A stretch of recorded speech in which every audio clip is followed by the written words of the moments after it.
So the first thing I'm going to do for the body is actually put the tail together, and then we're going to set that aside until we need to put it into the body. I just like to get it done so that it's ready when our body is ready to put together, so that we can just move on to that quickly.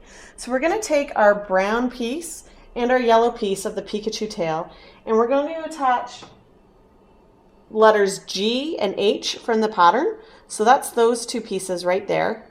And we're going to just fold them together so that the right sides are together. Pin across this little seam here and sew that up. You're just going to do that with both sections of tail. So just a couple of pins in there and a quick seam across there. So there we have one side of our awesome Pikachu tail. So you just repeat that with the second side. Once both of your Pikachu tails are put together, we're going to go ahead and sew those together to make our one tail. So we want to make sure we put our right sides together so the fuzzy sides are together. And I'm going to do the same as I did with the ears and first match up the seams that we sewed the two different colors of fabric with together, so that when we turn our tail right side out, it actually looks really nice where the seams are and you can't see a big difference there. So one on one side,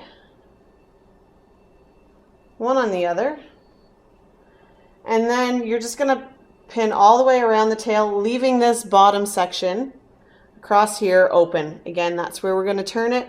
And I'm not going to stuff this tail because Pikachu's tail is normally pretty flat.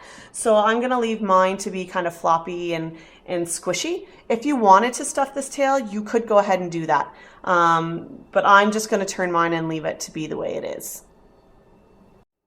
As you're sewing your tail, don't forget about the points. To make sure that you add those couple little stitches so that when we turn our tail, we get some nice sharp points on our Pikachu tail so that they're not as rounded as they would be otherwise. So now our tail has all been sewn, and what I'm going to actually do is go along the corners and clip them. It's not necessary to do this, but it does help keep the bulk down in that area of the project. And because we're using kind of thick fabric, it just gives it a little bit of a cleaner look, I find, when you're done. So I'm just going to trim the corners of all of our points here, fairly close to the stitching. Just don't be sure not to cut into your stitching.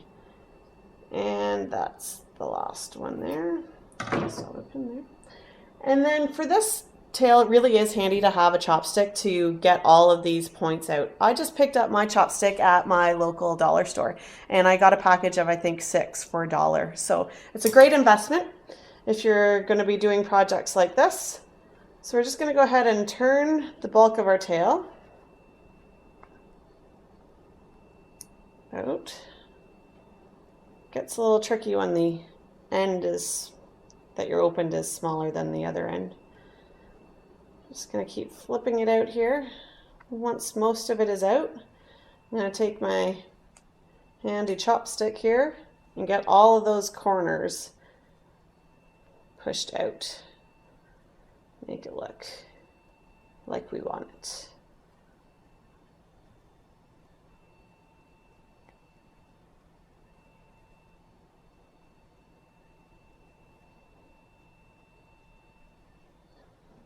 And there we go. There is our cool, awesome, pointy Pikachu tail. So I'm going to put that aside now, and we're going to work on attaching the legs to our body.